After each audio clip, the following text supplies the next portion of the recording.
big things with big guns, but where do tanks come from? And which tank is the best tank? All these questions and more shall be asked by me. A lot of people think this is the first tank.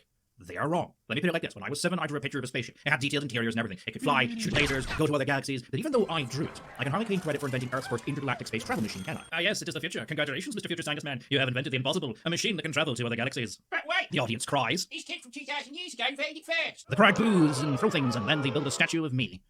See, that's never going to happen now, is it? Credit for the invention goes to the first person to actually build it, not come up with the idea. And Da Vinci's idea never worked. Purposefully, it never worked. This is not a tank. Stop trying to pretend it is. Neither is this, or this Soviet thing. This is called a big wheel landship. It was a popular design idea at the time. They built a mock-up prototype, and it immediately sank into a swamp. They didn't work. That's why none were ever built.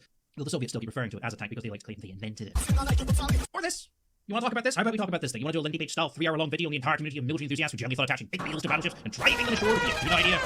Because these are the same kind of people who think future tanks would have 2 guns and hover about using magic, or as we like to call them, idiots. But trust me, in the military enthusiast community, there is a lot of them, but we'll talk about them later. You will never find the more wretched hive of scum and villainy. So, with that out of the way, what actually did kick off tank design? What was the first real tank? Well, in 1914, something very interesting happened. Yes, it's World War I. An old man that a lot of people like but no one really knows gets killed by an assassin. The country that at least amounts to the other country threatens that country with war. That country then appeals to another country and says, come help us. And the first country then starts appealing to other countries to help him. And then before you know it, bullshit, everyone is at war. And about 1 million people die within the first 5 months. Because war has technology has very, very rapidly changed, and no one really knows exactly what to do. The upper echelons of every military structure and every European nation are filled to the brim with stuffy old colonels and mustache-wearing upper-class toffs who have basically become generals because they have a lot of money. Men are cut down left, right, and centre. A stalemate ensues, and for years, trenches full of soldiers sit and stare each other across a minefield of fortifications. The upper-class twattery have absolutely no idea what to do outside of the only tactic that they know, which is getting everyone to jump out of their trenches and charge at the enemy. And the results of this were less than encouraging. Troops were dying by the truckload over turfs of land no more than a metre wide, and the ones that were surviving were starting to question their leaders' ability. Talk of revolution was in the trenches. And in Russia, revolution happened. In France, revolution was on everyone's lips. Troops were refusing to go down to the front lines, refusing to go into this first line of trenches, and refusing to fight. So a new solution had to be provided, something that could break the stalemate. Lots of ideas were tried. Bigger artillery, grenades, rifle grenades, bigger artillery, mortars, this slingshot thing, bigger artillery, this medieval crossbow that fired tiny balls, I don't understand, bigger artillery, and whatever the hell this thing is. But it was all to no avail. Thankfully, someone had already come up with a solution. Famed writer H.G. Wells had envisioned a motorized vehicle armed enough that would be immune to machine gun fire, and would be able to carry its own gun to destroy fortified positions and allow troops to capture defences. Now, H.G. Wells being H.G. Wells who came up with ideas like this. Good heavens. That's a dress? This was intriguing. I wonder just how far women would permit this to go. Had envisioned an upturned silk dish that fired a laser gun. But the idea caught the public's imagination, and discussions on how this new weapon would work were rampant in the street. There were, of course, 2 problems. For one, the general public had absolutely no idea how military strategy works or how a military vehicle should work. And for 2, this weapon already existed. It was called the armoured car. It was effectively a civilian car armed with steel plate machine gun on top. Rolls-Royce began producing a dedicated military version in 1914 that was so effective it was still being used in World War II. And there are still many examples around today, granted in museums. But that wasn't the problem. The problem was the area between the trenches, no man's land, was covered in craters, huge holes left by artillery, as well as large metal spikes, barbed wires, mines, and mud that had the consistency of glue and acted like quicksand, sucking everything down, much like the mood whenever you walk into the room. Being immune to machine gun bullets wasn't the problem. Having something that could cross a trench and then cross that terrain and be immune to machine gun bullets was the problem. So, in 1915, everybody's favourite savage one-liner dropping gangster war criminal Winston Churchill set up the Landship Committee. If I was to explain the Landship Committee to you, you need to remember several things. Number 1, this is in Britain, and Britain has a lot of weird, clappy-trappy, upper-toffery, boo-ha bureaucracy to go through. Number 1 being that the Naval Admiralty, the Board of Naval People, kind of are very, very important. They have a lot of resources, and they have a lot of priority over resources of men of dockyards because the Navy is incredibly important. And they get very, very, very pissed off at the Home Office because into that suddenly comes the Royal Air Force. And the Royal Air Force have complete autonomy. They are their own thing. And now they need resources. They need metal to build planes and men to equip them and fly them and maintain them and train them. And they need their own airfields and everything. And that pisses the Admiralty off because that's their resources. They're being taken away for something else. So how do you think they would feel if a third competitor suddenly appeared on the field that also needed their own things? And that was a bit of a problem. So Churchill, in his pimpness, mightiness, decided just to ignore all that and do it himself. Literally. I mean, not literally. I mean, he didn't just go out into the field. I should build a machine that will win the war and start bagging things. No, he didn't do that. I mean, that'd be amazing if he did, but that's not what he did. What he did was he got some people together and he said, "We'll build a machine." Sorry, I'm not doing the job right. We will build a machine. Churchill. That's what he did. That's how he sounds in my mind.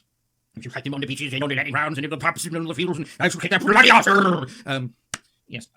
Landship Committee, right. So they test out a bunch of various machines, like this one, which looks like a tram. It's called an induction, I don't know. This one, which is a big wheel landship, a bigger wheel landship, and an even bigger wheel landship he actually planned to build. And then eventually realized, and this thing with the interface on the waist, I don't understand. And then they realized that tracks work best. And the vehicle they're testing here is an artillery tractor, which is designed to build artillery. Now, this particular machine, the man who came up with the design was told, maybe you should put a gun and some armor on this thing and see how that works. And he refused to do it because he just didn't want to. Eventually, the military catch on to what Churchill and the squad are up to and seize control of the operation. But by then, Churchill has something to show them. So he invites the top brass of the British military, royalty, a bunch of politicians, and some guy who had a camera to film everything, out into the middle of a muddy field in the rain, and in front of them, Big Willie, the second tank ever built, later renamed to Mother, because it's the mother of all tanks. There, of course, had been a tank built before that, the actual first ever tank, Little Willie, which many claim wasn't a real tank because it didn't have a gun. These people are idiots, and you can go ahead and ignore them. There was a gun turret on it, and it looked a bit like this. Here's a picture of it in real life. Sadly, it's a tarp over it to prevent the clever Hun, who's always watching, from figuring out what this thing really is. You can see the outline. So everyone is staring at this box thing as it drives around a muddy field, up and down very steep hills, made to represent a trench, goes over barbed wire, goes over a few areas obstacles, and it's pretty obvious to everyone who's present that this is it. This is the solution. This is the answer to breaking the stalemate.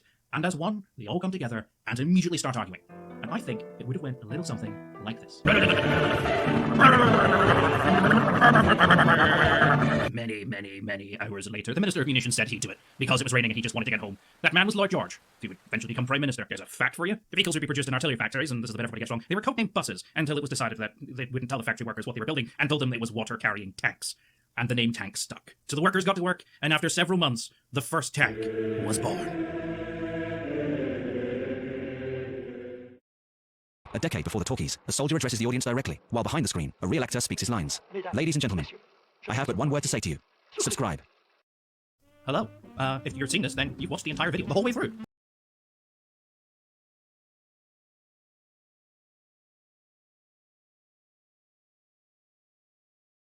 Odysseus lands successfully on the moon. China is planning to build bricks on the lunar surface. James Webb finds the neutron star at the heart of supernova 1987A, and Blue Origin finally rolls out New Glenn. All this and more in this week's Space Bites. So the first big story was the successful landing of Intuitive Machines' Odysseus lander.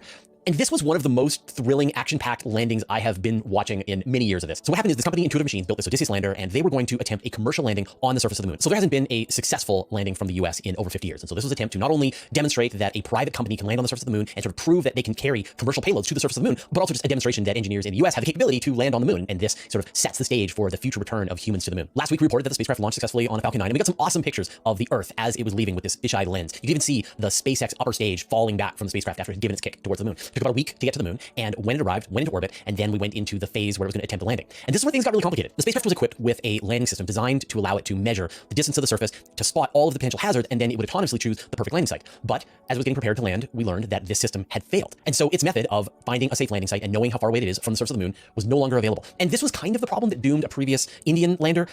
Knowing the distance to the surface of the place you're trying to land on is critical. Here's where the story gets pretty amazing. On board the spacecraft is a payload for NASA, which was designed to test a new method of measuring the distance to the moon. And so when the engineers realized that their main system wasn't working, they were able to patch in the NASA system and then rely on that to relay telemetry as it was getting closer and closer to the lunar surface. Now that caused a delay on when the landing was actually going to happen. It took an extra hour or so for them to hack together the system. I can't believe they did it that quickly. And so then they had this backup system as a way to measure their distance to the surface of the moon. And then they made their attempt. And that all went great. And we got these regular communications, and we saw it was getting closer and closer to the surface of the moon. And then it landed on the moon, and then nobody heard anything.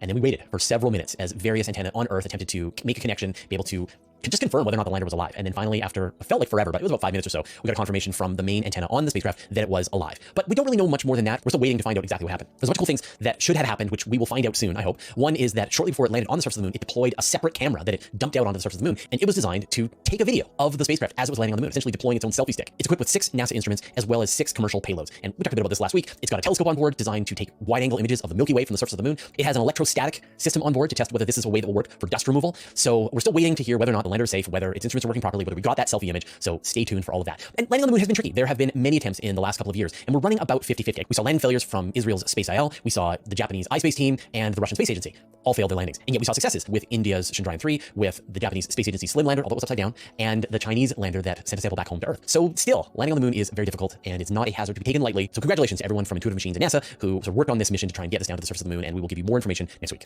China wants to build bricks on the moon. Now, China has been continuing to send missions to the moon. The most recent mission is the Chang'e 5 mission. This is the one that sent a sample back home. There are many more missions planned: Chang'e 6, Chang'e 7, and Chang'e 8. So the next 2 missions will be going to the moon, scanning regions around the southern pole, attempting to learn more about the permanently shadowed craters at the south pole of the moon. But the mission that I'm really interested in is Chang'e 8, which is scheduled for 2026. And the goal for this is to attempt various technologies that will try to use local lunar resources to do things. In situ resource utilization, ISRU, which is a term we've used a lot. And so, for example, one of the plans is they're going to have an instrument on board that is designed to scoop up lunar regolith and then sinter it, microwave it, solidify it, glue it somehow, and turn it into 3D printed objects. They just put out a call for some supplier within the country to provide this experiment, and the goal is that they need to be able to melt lunar regolith into usable parts at a speed of 40 cubic centimeters per hour. So if they're able to pull that off, then it'll show that you can use local resources on the moon to build stuff. So Chang'e 6 should be launching this spring, Chang'e 7 should be launching in 2026, and then after that we should get Chang'e 8, and this is going to lead up to the Chinese having humans set foot on the moon by 2029, 2030. Perseverance has a problem with one of its instruments. So NASA's Perseverance rover has been exploring the surface of Mars. It recently had to say goodbye to the Ingenuity helicopter, but Perseverance is having a problem of its own with one of its instruments called Sherlock. So this is an instrument that Perseverance uses to analyze the material in rock. rocks. It fires out a laser, it's able to vaporize a tiny little bit of rock and then be able to sense what the chemicals are in that rock to know what it's made out of. The problem is that it has a dust cover that's supposed to go in front of the instrument, and the dust cover has been opened part way. And this is bad for a bunch of reasons. One is that like the dust cover is designed to stop that Martian dust from getting into the optics, which we know covers things, degrades solar panels. And in this case, you really don't want to get dust inside your optics. Dust! The other problem is that the door is opened halfway, and so it can't use its instrument because of the